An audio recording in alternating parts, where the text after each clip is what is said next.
স্বপ্ন দোষ হলে করণীয় কি, ইসলাম কি বলেছে, এটা আপনারা সবাই শুনবেন তো ইনশাআল্লাহ। এই প্রবলেম থেকে আমরা বাঁচতে পারি কেমন করে? বর্তমান যুব সমাজের একটা বিশাল বড় প্রবলেমের নাম হচ্ছে স্বপ্ন দোষ। স্বপ্ন দোষ হলে করণীয় কি, ইসলাম কি বলেছে, এটা আপনারা সবাই শুনবেন তো ইনশাআল্লাহ।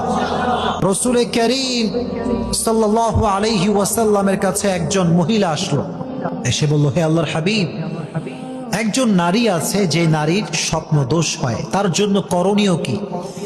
সে বলল, হে আল্লাহর হাবিব, পুরুষদের যেমন স্বপ্ন দোষ হয় সেই নারীরও এরকম সমস্যা, সে মেয়েটা কি করতে পারে, তার করণীয়টা কি?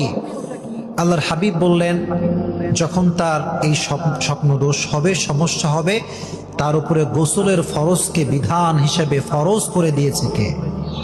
গোসলটাকে ফরজ করে দিয়েছে কে? তাহলে যখনই আপনার এই জিনিসটা হবে, আপনি মনে করবেন গোসল আপনার উপরে ফরজ হয়ে গেছে। চিল্লা এখন ঠিক কিনা?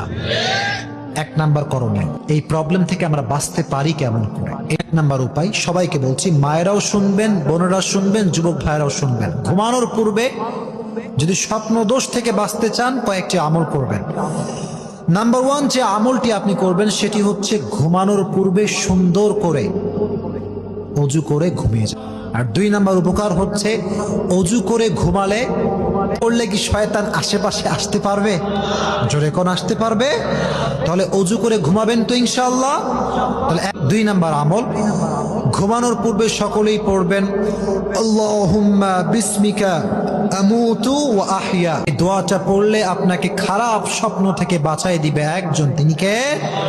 দুই নাম্বার। তিন নাম্বার যে আমলটি করবেন সেটি হচ্ছে সকলেই 3 কুল পড়বেন। কি কয় কুল পড়বেন? সূরা নাস, সূরা ফালাক, সূরাতুল ইখলাস। বোবা জিন বলেন, খারাপ স্বপ্ন বলেন, জিনের অ্যাটাক বলেন, জিনের প্রভাব বলেন, সব কিছু থেকে আল্লাহ আপনাকে বাঁচায় দিবে। সুবহানাল্লাহ পড়েন। যখন পড়া শেষ হয়ে যাবে, দুই হাতে আপনি ফু দিবেন, ফু দিয়ে সব নিয়ে এরকম ভাবে হাত দিয়ে একদম যেমন ভাবে মাসাজ করেন না, পরিপূর্ণ হাতে হাত দিয়ে মেখে নেবেন। ঠিক আছে ইনশাআল্লাহ?